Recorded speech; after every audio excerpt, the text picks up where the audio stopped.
आज Bharat digital payment का दुनिया में बादशाह है, लेकिन हमेशा से भारत ऐसा नहीं था। भारत ने ये डिजिटल पेमेंट बहुत लेट अपनाया है। 1980 में जब भारत ने क्रेडिट कार्ड अपनाया था पहली बार, तब अमेरिका में 65% परिवारों के पास क्रेडिट कार्ड हुआ करते थे। भारत बहुत देर से शुरू हुआ, लेकिन आज भारत दुनिया का डिजिटल पेमेंट में लीडर बन चुका है।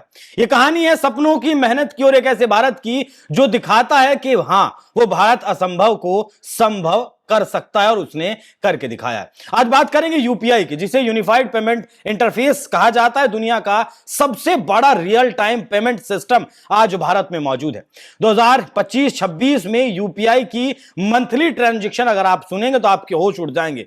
14 से लेकर 18 बिलियन से ज्यादा हो चुकी हैं। वैल्यूज के लिहाज से यूपीआई दुनिया में नंबर 1 है। एनसीपीएल और आरबीआई के डेटा के मुताबिक भारत दुनिया में सबसे ज्यादा डिजिटल पेमेंट ट्रांजैक्शन वाला देश है। वो स्टैटिका हो, वर्ल्ड बैंक हो, बीसीजी हो, इन सब की रिपोर्ट ये बताती है कि world's largest real time payment system Bharat के पास मौजूद है। प्रति व्यक्ति डिजिटल पेमेंट में हम कई विकसित देशों से फिलहाल आगे हैं।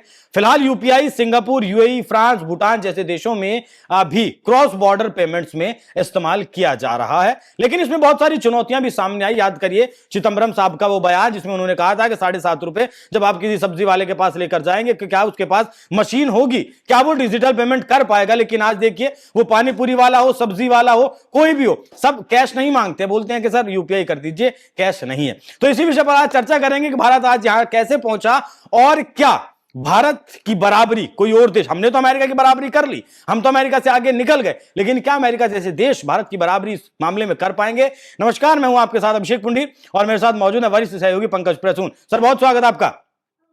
यूपीआई पेमेंट में भारत बादशाह है दुनिया का, इस बात में कोई कहना सुनना नहीं है, लेकिन मुझे याद आता है जब भी किसी देश का राष्ट्राध्यक्ष इस देश में आता है और वो चाय पीता है तो वो यूपीआई से पेमेंट करता है। वो गौरवशाली पल इस भारत ने देखे हैं। देखिए, अगर मैं ये कहूं कि दुनिया का जितना भी ऑनलाइन पेमेंट होता है, यूपीआई पेमेंट, उसमें से 50% हिस्सेदारी इंडिया की है। तो लोग महत्व नहीं देंगे।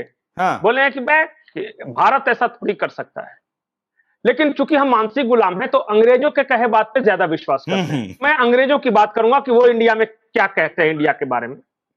अभी यूरोपियन यूनियन की प्रेसिडेंट आई थी, उनका परसों का एक बयान है और उन्होंने ये कहा है कि हमें जो है वीजा और मास्टर कार्ड पे अपनी डिपेंडेंसी कम करनी होगी और यूरोप का अपना एक पेमेंट सिस्टम बनाना होगा जो कि भारत के यूपीआई की तरह हो।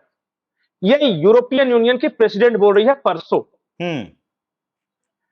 अब एक और मैं बता रहा हूं, एक इंटरनेशनल मॉनेटरी फंड होता है, उसमें क्या है, उसकी प्रेसिडेंट बनी है जॉर्जिया किरिविकोव है, इस तरह का नाम है, मैं सरनेम प्रोनाउंस करने में असमर्थ हूं। ठीक है। उन्होंने 24 घंटे पहले क्या बोला पता है? ये जो प्लास्टिक के कार्ड आप इस्तेमाल करते हैं ना एटीएम में घुसाने के लिए, वो अगले 4 सालों में बंद होने वाला है। क्योंकि भारत जैसे देश ने अब इसकी उपयोगिता ही खत्म कर दी है। अभी देखिए, पहले तो क्या था, कार्ड लेके जाते थे, कहीं टंग से सटाया तो पेमेंट हुआ, या स्वैप करते थे। अब क्यों स्वैप करना, आपका मोबाइल आपके हाथ में है और भारत एक स्टेप और आगे बढ़ रहा है। आप में से बहुत सारे लोगों को पता नहीं होगा कि आपके शरीर में ही अब वो चिप इनबिल्ट आएगा जो आपका ये होगा, आपको हाथ रखना है, आपका पेमेंट हो गया। अब दुनिया हैरान, ये क्या हो रहा है, क्योंकि ये तो वो देश था जो हिंदू ग्रोथ रेट के साथ बढ़ता था। आपको शायद पता नहीं होगा कि 1970 के 80 के दशक के जो दर्शक होंगे वो जानते होंगे, भारत किसी तरह 1.5%, 2% करके बढ़ रहा था, लंगड़ाते लंगड़ाते। तो पूछा, विदेश से एक आए, उन्होंने पूछा, इंदिरा गांधी का समय था, कि भारत तो इतना बड़ा देश है, इतना पोटेंशियल है, ये तेजी से तरक्की क्यों नहीं करता? तो उन्होंने कहा हिंदू रेट ऑफ ग्रोथ है, हिंदू इसी रफ्तार से बढ़ते। कोई वामपंथी थे इकोनॉमिस्ट, उन्होंने भारत के बारे में कहा था। और ग्रोथ रेट इंदिरा गांधी सरकार का काम और बदनाम हिंदू को कर दिया। और वही हिंदू आज दुनिया में सबसे तेजी से तरक्की कर रहा है। तो हम ये थे, जब दुनिया में पहला सुपर कंप्यूटर आया तो 60-70s के दशक में आया था, और हम क्या किए, 30-40 साल बाद राजीव गांधी के समय लेके आए तो हमारे नाना कंप्यूटर लाए थे, ऐसे ही बोलते हैं ना। अरे 40 साल लग गए तुमको कंप्यूटर लाने में। हम्म। और आज अगर कोई इनोवेशन होता है तो ये मत सोचिए कि आज अमेरिका में हुआ तो हमारे यहां कब आएगा। वो 5 साल 10 साल वाला जमाना गया। अब तो अमेरिका ये देखता है कि जल्दी से बनाओ, कहीं भारत न बना ले। ये हालत आया है। जब ओबामा पोडियम पे खड़े होकर कह रहे थे कि हमारे यहां जितने में एक हॉलीवुड की फिल्म बनती है ना, उतने में तो भारत चंद्रमा के साउथ पोल पर पहुंच गया। ये सच्चाई है। तो सच्चाई है ना। हाँ, अब बताइए सच्चाई है। क्या बदलाव आया। हम जो जिस पीढ़ी में हम हैं और हम जो देख रहे हैं अभिषेक, आज आपको यकीन नहीं हो रहा होगा, ये एक खामोश क्रांति का दौर है, बिल्कुल ट्रांजिशन।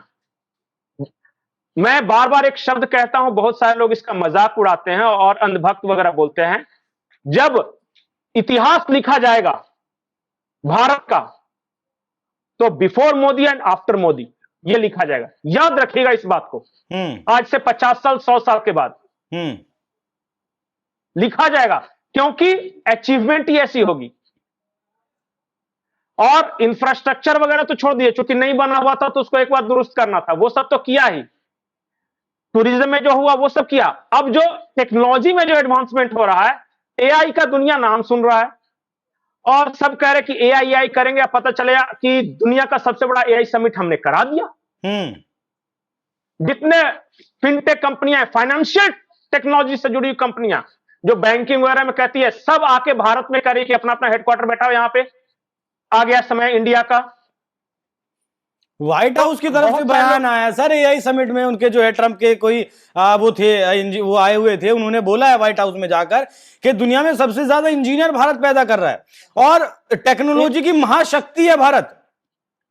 बिल्कुल। आप बताइए ना कि जैसे किसी भी सेक्टर में ले लीजिए, किसी भी सेक्टर में लीजिए, एक तो अमेरिका में जितनी कंपनियां चला रहे हैं सब इंडियन चला रहे हैं मैक्सिमम। तो हमारे पास दिमाग की तो कमी है नहीं।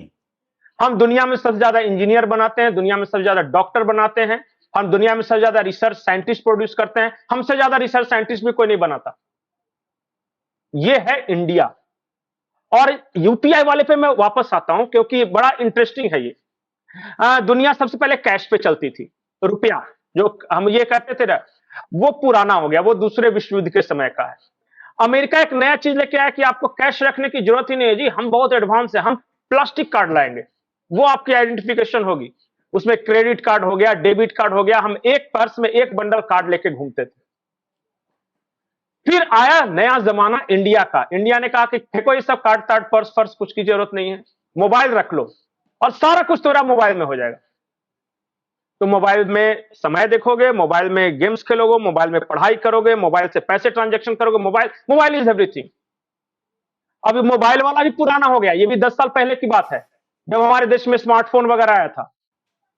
अब आगे सोचिए, अब जो अगला 3-4 साल में क्या आ रहा है पता है? Inbuilt chip. भारत के जिस तरह टीका पड़ता है ना, उसी तरह एक आइडेंटिफिकेशन प्रूफ होगा, उसमें सारा आपका डिटेल्स रहेगा। आप जाइए, कैश की तो जरूरत पड़ेगी नहीं, वो सामने वाला एक स्क्रीन रहेगा दुकान के पास, अपनी आंखें घुमा दीजिए, आपके रेटिना आपके फिंगर से पेमेंट, बस आपके पास इतने ही थे भैया पैसे, इतने ही खरीद सकते हो। अब ये आपको कोई साई-फाई हॉलीवुड मूवी लग रही है तो रुक जाइए 2-4 साल। क्योंकि जो कुछ भारत में हो रहा है वो आश्चर्यजनक है, अविस्मरणीय है, हैरत अंगेज है। और इसलिए मैं बोल रहा हूं कि भारत बस एक बड़ा जंप लेने के लिए तैयार है, वो जंप हमें देगा टेक्नोलॉजी। मैं आसान भाषा में एक बात और बताऊं यहां के लोगों के लिए। जब से देश आजाद हुआ था, ये ट्रेन में विदाउट टिकट वाला प्रॉब्लम ही नहीं सॉल्व हो रहा था। चला टीटी लगा लिया, नहीं सॉल्व हुआ, मजिस्ट्रेट चेकिंग करा लिया, जहां कहां मार दिए, वैक्यूम उतर गए।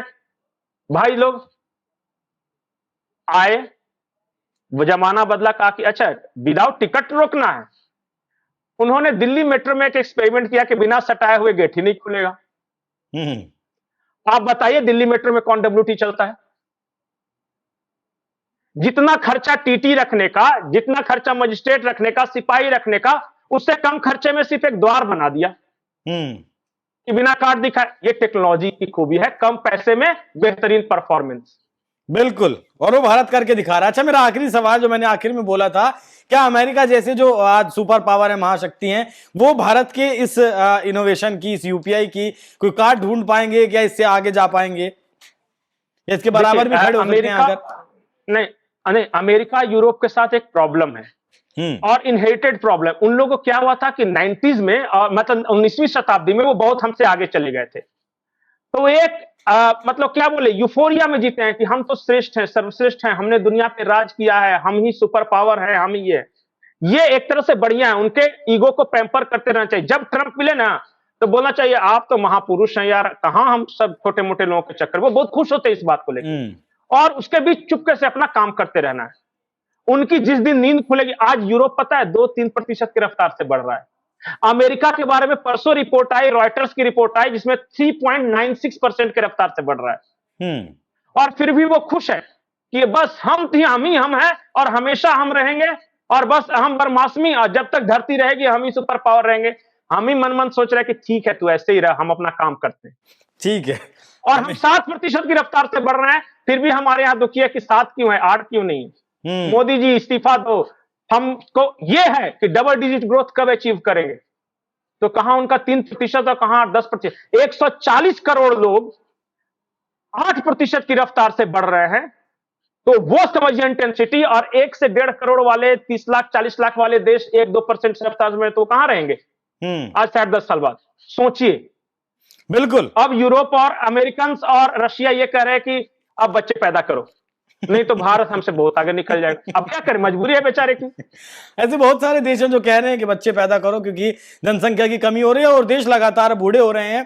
भारत की भी जो औसत आय भारत की 140 करोड़ के देश में, वो 30 से 35 साल के बीच में फिलहाल है और भारत अभी बहुत जल्दी बूढ़ा होने वाला देश नहीं है, इसीलिए वो लगातार सरपट आगे दौड़ रहा है। जैसा कि पंकज सर ने बताया था कि दुनिया में डिजिटल पेमेंट अगर रोजाना 100 डिजिटल पेमेंट होती है तो अकेला भारत उसमें से 46 पेमेंट करता है। 800 करोड़ से ज्यादा इस दुनिया में जनसंख्या है और अकेला भारत 50% से ज्यादा का हिस्सा लिए बैठा है। यूपीआई, वीजा और मास्टर कार्ड को फिलहाल चैलेंज कर रहा है, या फिर कहें कि जैसा पंकज सर ने कहा कि उन्हें खत्म कर दिया है, वो गए और वो पुराना जमाना हो गया है। ये नया भारत है जहां सपने हकीकत बने हैं। और ये जो कांग्रेसियों ने बयान दिए थे उन्हें भी देख लेना चाहिए कि आपने 7.5 रुपए क्या बताए थे, और आज विदेशी जो राष्ट्रीय अध्यक्ष हैं वो आते हैं और भारत की सड़कों पर यूपीआई से पेमेंट करते हैं। अपने देशों में यूपीआई ले जाने की बात करते हैं। भारत की मदद से अपना एक यूपीआई सिस्टम खड़ा करने की भारत के सामने बहुत सारे देश फिलहाल मौजूदा वक्त में गुहार लगा रहे हैं। तो ये है भारत की ताकत और ये ताकत ऐसे ही बनी रहनी चाहिए। पंकज सर, बहुत धन्यवाद आपका।